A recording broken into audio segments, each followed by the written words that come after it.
That's right, ladies and gentlemen. Today I'm going to show you how to make EDM builds so tense that you'll be bricked. Because that's what everyone wants, right? Right? Anyway, let's dive in. All right, let's listen to the build that we're going to be working with. This is from my new song, Stay Like This. Let's go.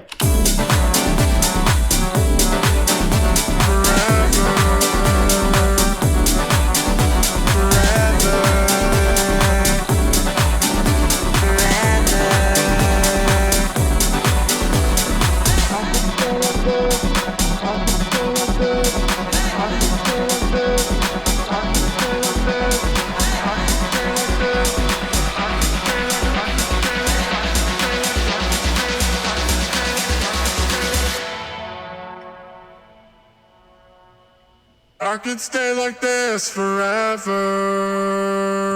Ooh, so much tension. My goodness. Let's dive in. All right, let's start with what I think is the most noticeable thing about what makes this build tense, which is this lead build here. Let's listen to that.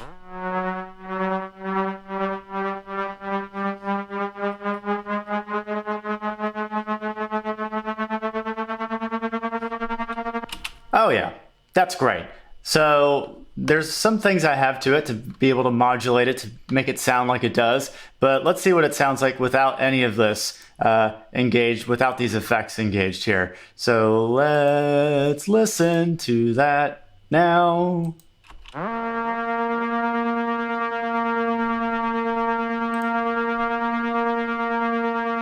That's all it is, nothing fancy. So how do I make it do all that weird shit? So on Studio One, I use X-Trem here, which is just like an LFO modulator. I put it on the insert, and then I modulate the LFO speed, and that makes it go faster and slower. So listen to that.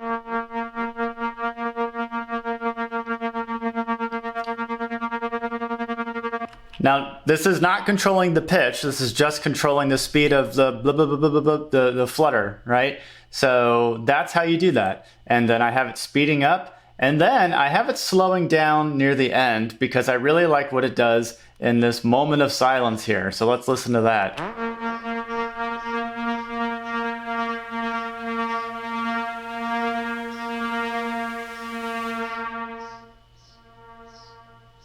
It kind of just lingers real slowly until that vocal comes in, and I love that. I thought that sounded really cool. The pitch bend is taking place from another automation where I'm literally just changing this to 12, so that's an octave, 12 semitones, and then I automate this pitch bend wheel here, all right? So that, you can see if I start from here, and if I go back to Serum and play this, you'll see this pitch wheel starting to go up.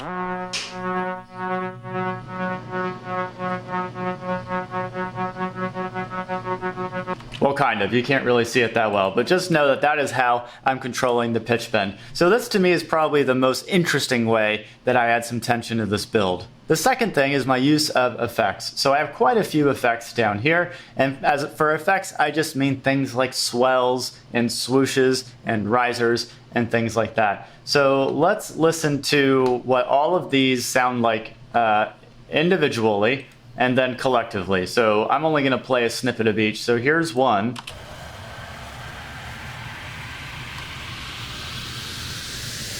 Yeah. There's this.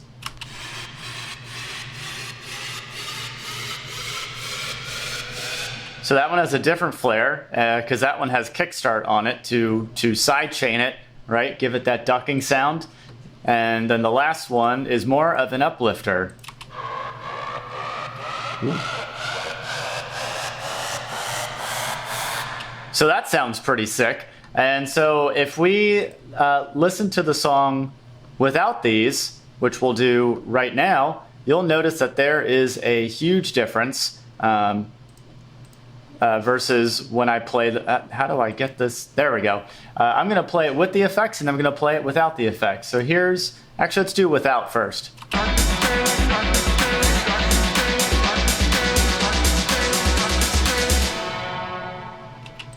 That was okay.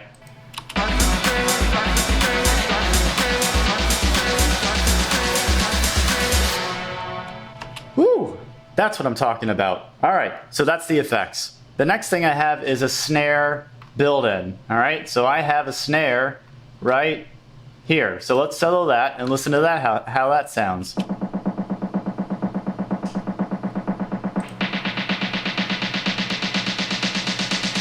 So I basically just have a 16th note snare loop that I have here. And then I do have adjusting velocity, so it's not like the exact same velocity each and every time. Every time it's on the actual beat is the strongest velocity, and then everything else is quieter. And so what I'm doing is I put Pro EQ on it, right? And so I'm automating this high cut filter here. So I'm starting from a relatively low setting on this high cut filter, and then it gradually sweeps up. And so in the context of the track, it sounds like this. Or, nope, sounds like this.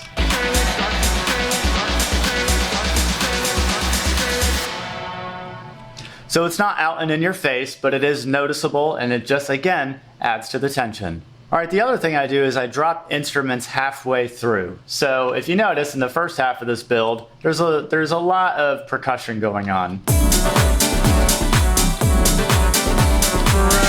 But then it drops out into this. And so I did that because when you remove a lot of these percussive elements like hats and the kick and even the snare that I had here, what it does is it allows those those tension building elements like the risers, like the synth kind of build we already talked about, it gives them more room to shine, and it adds to that tension. So that's why I drop some of the percussion instruments out halfway through the build. All right, the next thing I do is not really something I did in this build, but it is something that I did in the previous build. So take a listen to this.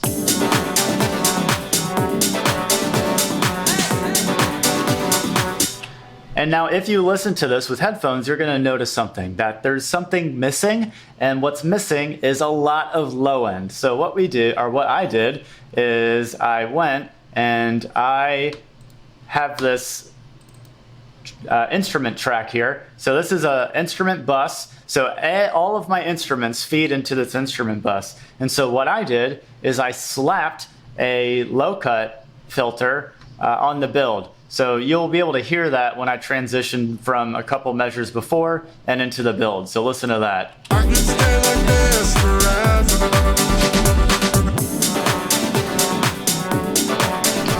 And so that is honestly one of my favorite ways to differentiate a build and add some tension, because when that drop finally hits, you go from having essentially no sub bass to having full sub bass.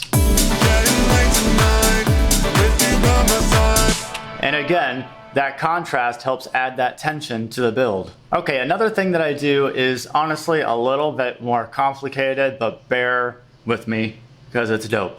So I use a plugin called Transit 2. This is a plugin, I'm trying to find it.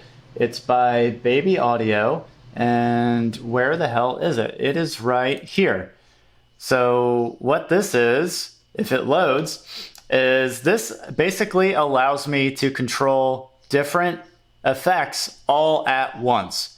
That's pretty dope. So basically, picture this, if you're a guitarist, imagine this is like a pedal board, and you can put different like effects on here. So I have a compressor, a filter, a chorus, a reverb, and some noise. So this is a preset that I created, but what you can do is you can use this macro knob here to adjust all of these different points all in one fell swoop here. So let me demonstrate this in the drop, and you'll be able to better see what this sounds like.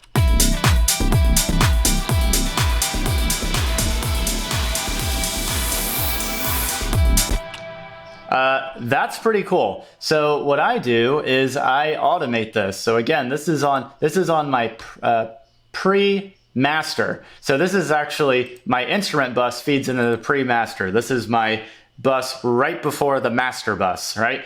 And so what I do is I automate that macro knob, which you'll see right here. So that's the macro knob. And so this is, nope, where is it? Right. Here it is. So this is the automation for it right here. So you can see as we go to it, and I'll play this and you'll see it start to build.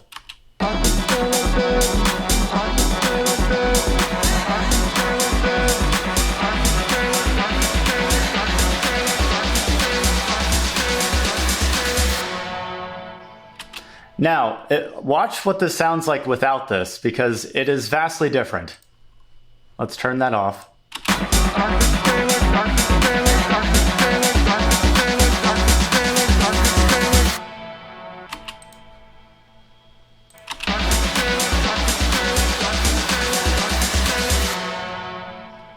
Massive difference. So highly recommend this plugin because it will make all of your builds sound 10 times better. All right, another thing I do to add tension is to have silence before the drop. Now, this is very common, and I would argue pretty much most producers do this, but I have varying lengths of silence. So if we look at the first instance of my drop here, I'm basically cutting out 2 measures, which you can hear right here.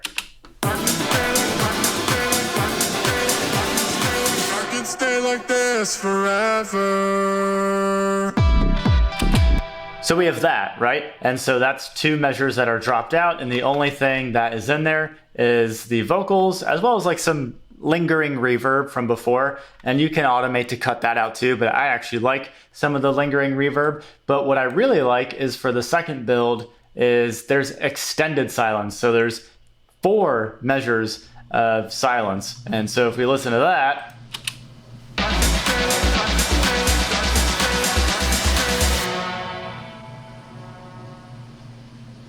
I could stay like this forever.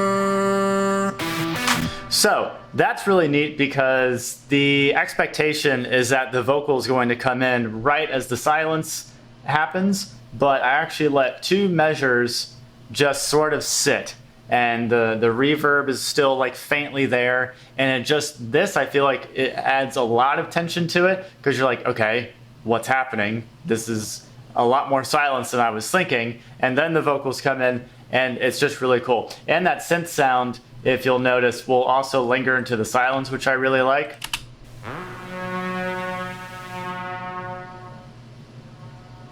And it just sounds really cool when that vocal comes in, and then the drop. So that's one thing I do. Another thing I do in the second drop is I pitch shift the bass in the second half of the verse. So the bass progression, I'm just gonna solo right here, which is this.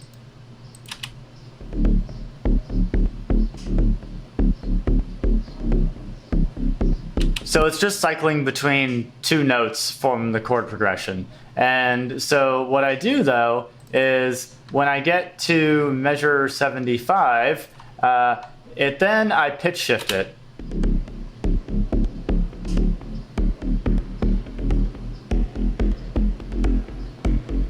So it's just playing the same note, the C here, but I have it automating. And again, I do this just like I did with the synth. So I go into Serum, which is what I'm using, and then I make sure that this is set at 12, and then I just drag a automation right here, pitch bend, and then I just drag it up, and it's going up a full octave here because I'm pitch bending it all the way up. So by the time it gets here,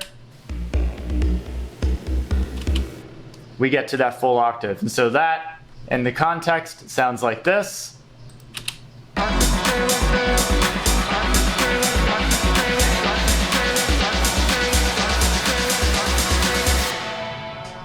So cool. All right, we're getting near the end. Another thing to add tension is to have a sort of repeating vocal motif that gets shorter over time. And again, this is something that a lot of people do, but one thing that I also do to make it a little more unique is I will filter it in. So if I solo the vocals here, you'll hear that. This is the second build. I could stay like this. I could stay like this. I could stay like this. I could stay like this. I could stay like this. I could stay like. I could stay like. I could stay like. I could stay like. I could stay like.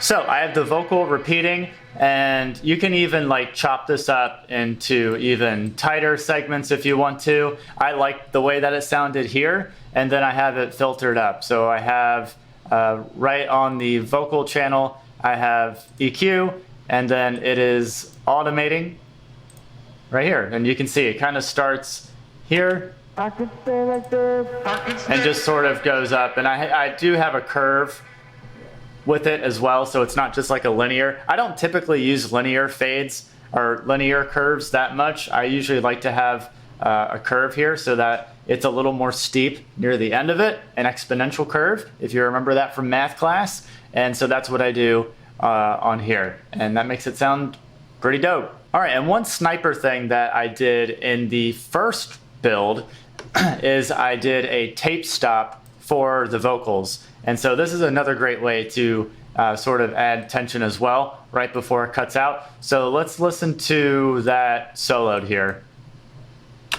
I could stay like this forever. So that's pretty dope. So basically how I did that is on my lead, I have this kilohertz tape stop effect. And so I'm automating it here, where if it's on the bottom, the tape is stopped. And then if you turn it up, then it's on. So it's just a bipolar thing. But you can change the stop time and the start time. So my stop time, basically it takes a minute for the tape to stop. So you can hear that here. It takes, not a minute, 1 second. But it only takes, I think, 200 milliseconds to start back up. So it starts back up a lot quicker when it comes back in. You could stay like this for. And so I think that just creates a really, really cool effect. And in the mix, it sounds like this. Stay like this forever. I could stay like this forever. Boom, just like that. So I also wanted to give you one other thing to help with building tension in your builds. And this has to do not necessarily with the build itself, but where it leads to. Because technically, the real drop for my song sounds like this.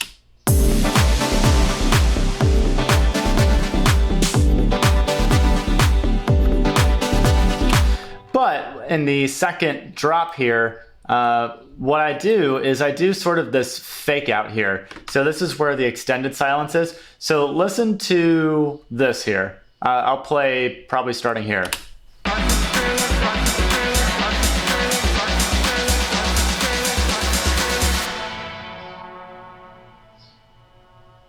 I could stay like this forever.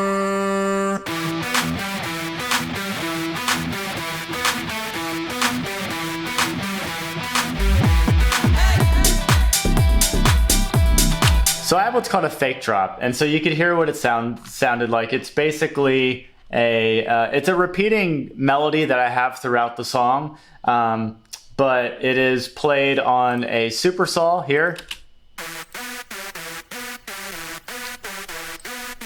and as well as two guitars, one pan left and one pan right. And this is something that I played on my actual guitar.